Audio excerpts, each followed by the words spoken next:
Alright guys, after we've done the oil change, we're going to drain the catch can and change that filter.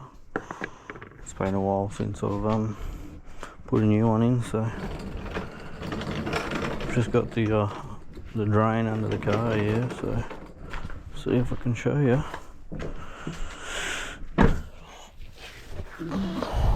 Just want to get yourself a milk jug or something like that.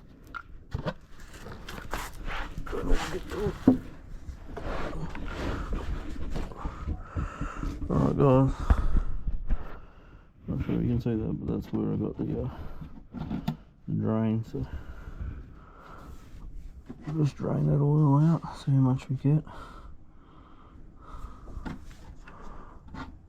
A little bit.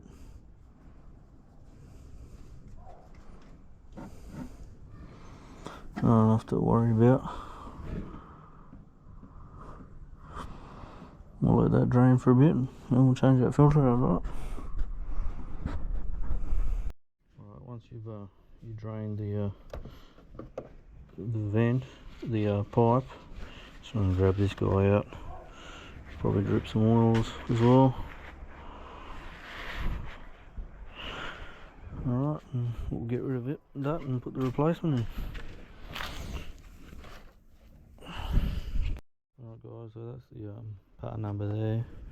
New one comes with this cap. They don't want it venting to the air no more, so if it gets overpressured they want it recirculating. So they want you to change this part out here, but I don't like the idea of putting this on. Just keep me my intercooler clean, and then I have to go and put that guy in there for emissions, so I'll pretend I didn't see that. That's the part there. It comes with an O-ring. Alright, so make sure there's nothing in there.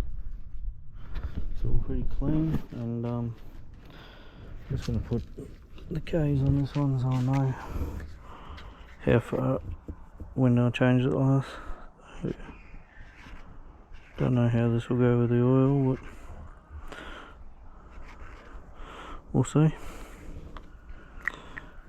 That's 120,000. So that guy goes in there.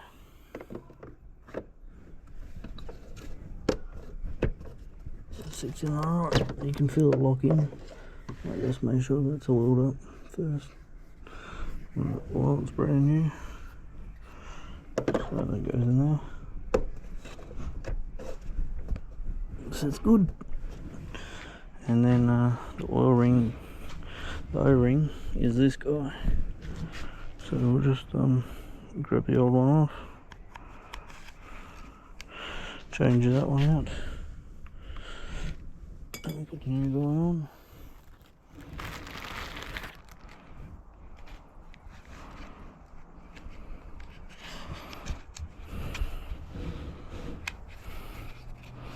And we'll just make sure it's pretty lubed so that it seals it right. And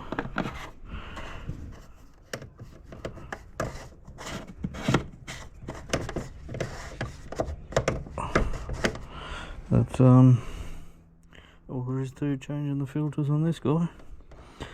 Alright, thanks.